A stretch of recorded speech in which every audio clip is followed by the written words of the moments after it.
अस्सलामुअलैकुम वरहमतुल्लाहि वबरकातुहू। नरमी और ख़ूबसूरती। आप सल्लल्लाहु अलैहि वसल्लम ने फरमाया, आयशा नरमी इख्तियार किया करो, बिला शुबा नरमी जिस चीज़ में भी हो वो इसे मुज़य्यन और ख़ूबसूरत बना देती है, और जिस चीज़ से निकाल ली जाए इसे बदसूरत और भद्दा बना देती है। सुनन अबू दाऊद की ये हदीस है, 4808 नंबर पर ये हदीस है।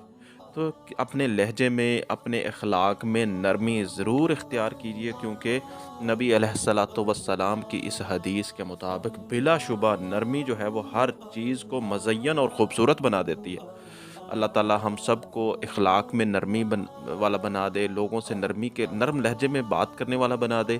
सब लोग जो है वो कमेंट्स में आमीन ज़रूर कीजिएगा और अपनी राय का इजहार कमेंट सेक्शन में ज़रूर कीजिएगा। इस वीडियो पैगाम को रिश्तेदारों से, दोस्तों में, ग्रुप्स में नीचे शेयर वाले बटन से शेयर ज़रूर कीजिएगा। अस्सलाम वालेकुम वरहमतुल्लाहि वबरकातुहू।